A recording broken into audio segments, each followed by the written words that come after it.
Why does pain sometimes feel weirdly comfortable? No, seriously. Why do we stay in situations that hurt us, complain about them every day, and then panic the moment things might change? If pain is so bad, why does letting it go feel even worse? Let's talk about that. Think about this for a second. You hate your job. You complain about it. You wake up tired. Your boss stresses you out. The pay isn't great, but the idea of quitting? Terrifying. Suddenly that painful job starts feeling safe, familiar, almost cozy. That's not because you enjoy suffering. It's because your brain is kind of dramatic. Our brains don't actually chase happiness. They chase predictability. Pain you know feels safer than peace you don't understand yet. Imagine wearing shoes that are too tight. They hurt all day. Your toes are screaming. But when you finally take them off, oh, relief. Now imagine someone offers you new shoes. They might be more comfortable, or they might give you blisters. Your brain goes, yeah, no, I know these shoes hurt, but at least I know how they hurt. That's pain becoming comfort.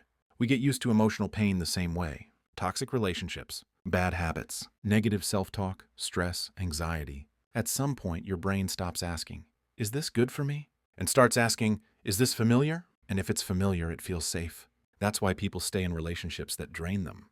They'd rather deal with known disappointment than risk unknown happiness. Because happiness comes with uncertainty. Pain comes with a routine. And humans love routines. Ever notice how you can joke about your own problems? But if someone suggests fixing them, you get defensive. You'll be like, yeah, my life's a mess, haha.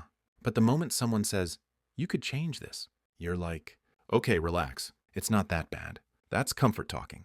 Pain also gives identity. If you've been the struggling one for long enough, struggle becomes part of who you are. If you've been the strong one, you might not know who you are without carrying weight. So when pain leaves, it creates silence, and silence feels uncomfortable. Pain fills space. Pain gives stories. Pain gives something to complain about at 2 a.m. We don't always miss the pain itself. We miss the familiar version of ourselves that existed inside it. Another wild thing? Pain can feel productive.